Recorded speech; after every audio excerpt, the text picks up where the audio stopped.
नमस्कार, आप देख रहे हैं आवाज इंडिया, देश की भरोसेमंद आवाज। मैं हूं पिंकी। खबरों का सिलसिला शुरू करने से पहले आइए सबसे पहले एक नजर डालते हैं आज की हेडलाइंस पर। आज लोकसभा में गूंजेगा एसआईआर का मसला। इंडिया गठबंधन लोकतंत्र पर इस हमले पर तत्काल चर्चा की करेंगे मांग। पंतप्रधान मोदी का लंदन में गर्मजोशी से स्वागत। भारत और ब्रिटेन के बीच आर्थिक साझेदारी को करेगा मजबूत। दिल्ली में केंद्रीय मंत्री रामनाथ ठाकुर की बीजेपी अध्यक्ष जेपी नड्डा से मुलाकात के बाद गरमाई राजनीति। ऋषभ पंत हो सकते हैं टेस्ट सीरीज से बाहर। मैनचेस्टर टेस्ट की पहली पारी के दौरान लगी चोट। अब खबरें विस्तार से। प्रधानमंत्री नरेंद्र मोदी 2 दिवसीय यात्रा पर यूनाइटेड किंगडम पहुंच गए हैं। लंदन एयरपोर्ट पर उनका भव्य और गर्मजोशी से स्वागत किया गया। इस अहम दौरे के दौरान सभी की निगाहें भारत यूके मुक्त व्यापार समझौते यानी एफटीए पर टिकी हुई है। बताया जा रहा है कि दोनों देशों के बीच इस समझौते पर साइन की संभावना है, जिससे भारतीय उत्पादों जैसे चमड़ा, जूते और कपड़े इनको ब्रिटिश बाजार में रियायती दरों पर पहुंच मिल सकेगी।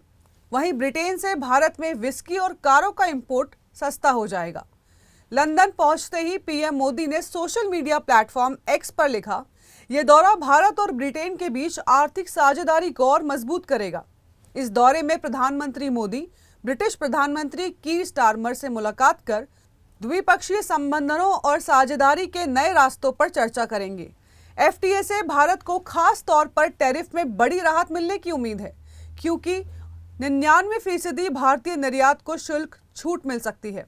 ये समझौता दोनों देशों के बीच व्यापार और रोजगार के नए अवसरों के दरवाजे खोल सकता है। उपराष्ट्रपति जगदीप धनखड़ के इस्तीफे के बाद अब नए उत्तराधिकारी की तलाश तेज हो गई है। इस बीच राजधानी दिल्ली में बीजेपी अध्यक्ष जेपी नड्डा और जेडीयू के राज्यसभा सांसद रामनाथ ठाकुर की मुलाकात ने सियासती हलचल मचा दी है। रामनाथ ठाकुर का नाम उपराष्ट्रपति पद की दौड़ में सबसे आगे माना जा रहा है। बताया जा रहा है कि ये मुलाकात दिल्ली के स्वर्ण जयंती अपार्टमेंट में हुई। रामनाथ ठाकुर अति पिछड़े वर्ग से आते हैं और एनडीए की सोशल इंजीनियरिंग में ये एक बड़ा कदम माना जा रहा है। जेपी नड्डा की इस मुलाकात को सिर्फ एक शिष्टाचार भेंट नहीं माना जा रहा, बल्कि उपराष्ट्रपति पद को लेकर गंभीर कवायद की शुरुआत के रूप में देखा जा रहा है। अब देखना यह होगा कि क्या रामनाथ ठाकुर एनडीए के उपराष्ट्रपति पद के उम्मीदवार बनते हैं या कोई और नाम सामने आता है। उपराष्ट्रपति जगदीप धनखड़ के इस्तीफे के बाद देश की सियासत में हलचल तेज हो गई है। अब सबकी निगाहें नए उपराष्ट्रपति के चुनाव पर टिक गई हैं। इसी बीच कांग्रेस अध्यक्ष मल्लिकार्जुन खड़गे ने बड़ा बयान दिया है। उन्होंने कहा कि इंडिया गठबंधन मिलकर सामूहिक रूप से उम्मीदवार तय करेगा। चुनाव आयोग ने भी उपराष्ट्रपति चुनाव की तैयारियां शुरू कर दी हैं। जैसे ही प्रक्रिया पूरी होगी, चुनाव की तारीखों का ऐलान कर दिया जाएगा। कांग्रेस खेमे में कुछ नेताओं का कहना है कि इंडिया ब्लॉक एनडीए के उम्मीदवार को देखकर अपनी रणनीति बनाएगा। 2022 में विपक्ष की ओर से मार्गरेट अल्वा मैदान में थी। अब देखना यह है कि इस बार कौन होगा विपक्ष का चेहरा। बिहार में विधानसभा चुनाव से पहले एक बड़ा सियासी विवाद सामने आ गया है। वोटर लिस्ट रिवीजन यानी एसआईआर को लेकर एक बड़ा बवाल मच गया है। इस बार सीधे तौर पर चुनाव आयोग की निष्पक्षता पर सवाल उठ रहे हैं और विपक्ष ने चुनाव बहिष्कार तक की चेतावनी दे दी है। आरजेडी नेता तेजस्वी यादव ने साफ कहा है कि वोटर लिस्ट रिवीजन की प्रक्रिया बीजेपी सरकार के इशारों पर हो रही है। उनका आरोप है कि अब सरकार वोटर्स को चुन रही है, पहले वोटर सरकार को चुनते थे। तेजस्वी ने यह तक कह दिया कि संविधान को खत्म करने की साजिश हो रही है और हर प्लेटफॉर्म पर इसका विरोध किया जाएगा। तेजस्वी ने कांग्रेस के जरिए इंडिया ब्लॉक को संदेश भी भेजा है कि अगर एसआईआर को लेकर सरकार और चुनाव आयोग की भूमिका संदिग्ध है तो क्या विपक्ष को चुनाव का बहिष्कार करना चाहिए। सूत्रों के मुताबिक इस मुद्दे पर इंडिया गठबंधन के भीतर गंभीर बातचीत चल रही है। हालांकि चुनाव आयोग ने अपनी तरफ से सफाई दे दी है।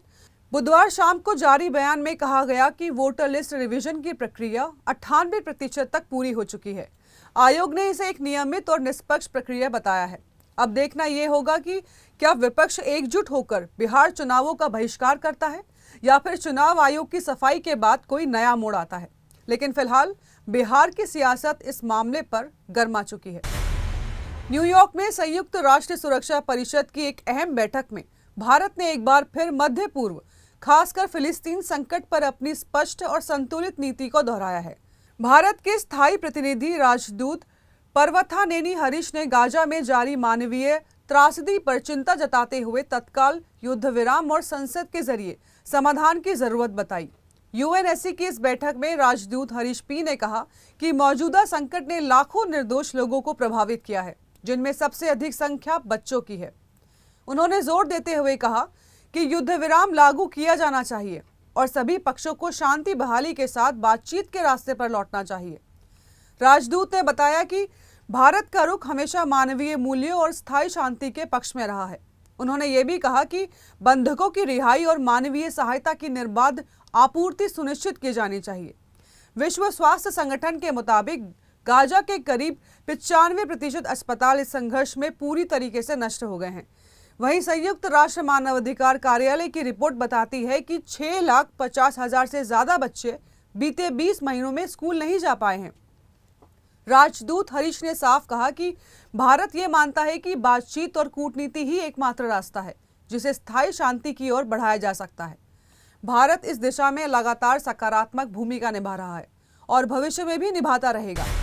फिर वक्त हो चला है एक छोटे से ब्रेक का।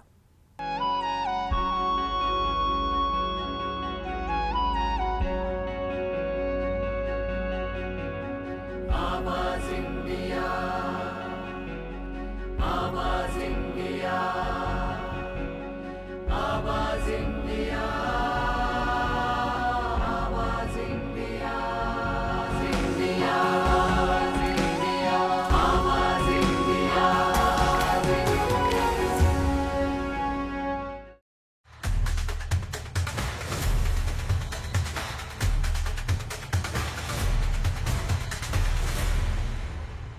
ब्रेक के बाद आप सभी का फिर से स्वागत है। बढ़ते हैं अगली खबर की ओर।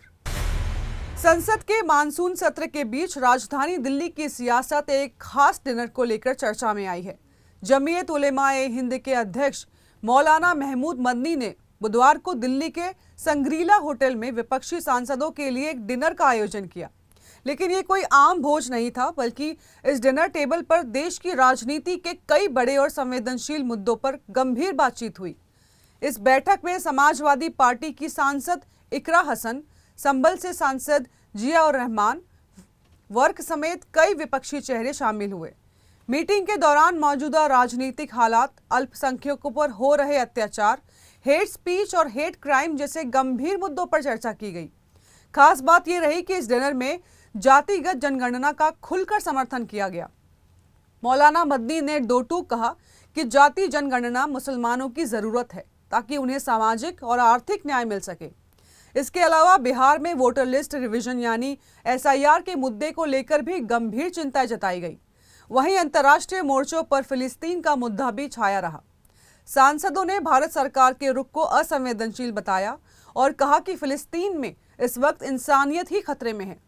मीटिंग में निर्णय लिया गया कि इस मुद्दे को लेकर सांसद जल्द ही एक मेमोरेंडम तैयार कर राष्ट्रपति को सौंपेंगे। कुल मिलाकर ये डिनर एक राजनीति रणनीति की बैठक बन गई, जहां विपक्ष के कई नेताओं ने एकजुट होकर सरकार की नीतियों पर सवाल उठाए और अल्पसंख्यकों के मुद्दे को प्रमुखता से उठाने का संकल्प लिया। उत्तर प्रदेश के कुशीनगर से आई एक खौफनाक और शर्मनाक वारदात की कहानी। एक ऐसा गिरोह जो मासूम हिंदू लड़कियों को फंसाकर उनका धर्मांतरण करवाता है और फिर उन्हें जिस्म फरोशी के दलदल में ढकेल देता है। छांगुर गैंग जैसा एक और मामला कुशीनगर में सामने आया है। पुलिस की कार्रवाई में अब तक 4 आरोपी, जिसमें एक महिला मास्टरमाइंड भी शामिल है, गिरफ्तार किए जा चुके हैं। ये चारों लोग, ये महिला लड़कियों को बहला फुसलाकर घर से भगाने में मदद करती थी। पुलिस के मुताबिक इस गैंग ने अब तक 3 नाबालिग हिंदू लड़कियों को अपने जाल में फंसाया है। लड़कियों को मुंबई ले जाया गया, जहां उन्हें जिस्म फरोशी में धकेलने की तैयारी थी। धर्मांतरण, दुष्कर्म और देह व्यापार, इस गैंग की करतूतें रूह कांप देने वाली है। पुलिस से मिली जानकारी के अनुसार गैंग पहले लड़कियों को झांसे में लेकर धर्म बदलवाता था और उसके बाद उसका शारीरिक शोषण कर उन्हें देह व्यापार में डाल देता था। फिलहाल पुलिस ने तीनों लड़कियों को मुंबई से सकुशल बरामद कर लिया है। 4 आरोपी गिरफ्तार है और बाकी की तलाश जारी है। कुशीनगर पुलिस इस मामले में गैंग के पूरे नेटवर्क को खंगाल रही है। तो सवाल ये है कि कब तक मासूम बेटियां ऐसे गिरोह का शिकार बनती रहेंगी और कब मिलेगी इन दरिंदों से सजा। भारतीय शेयर बाजार में कारोबारी दिन की शुरुआत हरे निशान के साथ हुई। बीएसई सेंसेक्स में 53 अंकों की उछाल के साथ ये 82779 के स्तर पर खुला है। वहीं निफ्टी भी बढ़त बनाते हुए 25243 अंक पर कारोबार शुरू कर चुका है। बुधवार को भी बाजार ने मजबूती के साथ क्लोजिंग दी है। अब सेंसेक्स में करीब 540 अंकों की बढ़त देखी गई है और निफ्टी भी 25219 पर बंद हुआ था। आज के कारोबार में एशियाई और अमेरिकी बाजारों से मिल रहे पॉजिटिव संकेतों का असर साफ दिखाई दे रहा है। शुरुआती कारोबार में Infosys, Bajaj finance, Nestle, IndusInd bank, INOX wind जैसी कंपनियां फोकस में रहेंगी। इसके अलावा आज Bajaj finance, Nestle, SBI life, Adani energy, Canara bank और आईआईएक्स जैसी कंपनियों के Q1 रिजल्ट आने हैं, जिससे बाजार में उतार चढ़ाव और भी तेजी से हो सकता है। तो शुरुआत अच्छी रही, लेकिन आगे बाजार में कैसी चाल दिखेगी ये Q1 नतीजों और अंतर्राष्ट्रीय संकेतों पर निर्भर करेगा। मैनचेस्टर टेस्ट से एक चौंकाने वाली और भारतीय क्रिकेट फैंस के लिए दिल तोड़ने वाली खबर सामने आई है। टीम इंडिया के स्टार विकेटकीपर बल्लेबाज ऋषभ पंत चोटिल हो गए हैं। वो उस वक्त 37 रन पर खेल रहे थे जब क्रिस वोक्स की यॉर्कर लेंथ गेंद पर रिवर्स स्वीप खेलने की कोशिश में उन्हें चोट लगी। पंत के दाएं पैर की छोटी उंगली पर चोट आई है, जहां से खून भी बहता देखा गया। जैसे जैसे समय बीतता गया, सूजन भी बढ़ती गई और पंत दर्द से कराहते रहे। टीम मैनेजमेंट ने तुरंत रिएक्ट करते हुए उन्हें स्कैन के लिए अस्पताल भेजा। पंत की इंजरी को लेकर 2 अपडेट सामने आए हैं। पहला, टीम इंडिया के बल्लेबाज साई सुदर्शन ने प्रेस कॉन्फ्रेंस में बताया कि पंत काफी दर्द में थे और स्कैन रिपोर्ट आने के बाद ही स्थिति साफ होगी। वहीं दूसरा बयान ये आया है कि टीम इंडिया के पूर्व बैटिंग कोच संजय बांगर की ओर से, जिन्होंने कहा कि ये इंजरी सीरीज के लिए खतरे की घंटी हो सकती है। बीसीसीआई की तरफ से अब तक कोई औपचारिक बयान नहीं आया है, लेकिन फैंस की नजरें अब पंत की रिपोर्ट पर टिकी है। तो क्या वो सीरीज में आगे खेल पाएंगे या फिर बाहर हो जाएंगे? इस हफ्ते भले ही कोई बड़ी बॉलीवुड फिल्म थिएटरों में दस्तक न दे रही हो, लेकिन साउथ सिनेमा ने अपने जबरदस्त अंदाज में वापसी की है। हम बात कर रहे हैं पवन कल्याण और बॉबी देओल की बहुचर्चित फिल्म हरी हरा वीरामल्लू की, जिसने सिनेमा घरों में रिलीज होने से पहले ही तहलका मचा दिया है। बीते दिन आंध्र प्रदेश के कृष्णा जिले में हुए प्रीमियर शो में फिल्म के फैंस का ऐसा क्रेज देखने को मिला कि थिएटर के बाहर धक्का मुक्की तक की नौबत आ गई। पवन कल्याण के चाहने वालों का इंतजार अब खत्म हुआ, क्योंकि आखिरकार उनकी बहुप्रतीक्षित फिल्म हरी हरा वीरामल्लू का पहला पार्ट रिलीज हो गया है। वही फिल्म में बॉबी देओल का औरंगजेब के रोल में खौफनाक अंदाज भी चर्चा में है। प्रीमियर शो में एक टिकट की कीमत 600 रुपए रखी गई थी, लेकिन इसके बावजूद थिएटर के बाहर फैंस का हुजूम उमड़ा रहा। भीड़ को कंट्रोल करने के लिए पुलिस बल को तैनात करना पड़ा, क्योंकि कई जगह पर हंगामे की स्थिति बन गई। फिलहाल पवन कल्याण अपने अपकमिंग प्रोजेक्ट्स में व्यस्त हैं, लेकिन उस्ताद भगत सिंह की शूटिंग पूरी कर ली है और अब फोकस है कि हरी हरा वीरामल्लू पार्ट 2 पर, जिसके रिलीज डेट का अब तक कोई खुलासा नहीं हुआ है। वहीं दूसरी ओर बॉबी देओल भी अब टॉलीवुड में अपनी दूसरी पारी में धमाकेदार छवि बना रहे हैं। तो पवन कल्याण और बॉबी देओल की ये धमाकेदार जोड़ी बॉक्स ऑफिस पर क्या इतिहास रचाएगी, ये तो आने वाला वक्त बताएगा। फिलहाल आवाज इंडिया समाचारों में बस इतना ही। जुड़े रहिए आवाज इंडिया के साथ। जल्द होगी आपसे फिर मुलाकात। तब तक के लिए नमस्कार।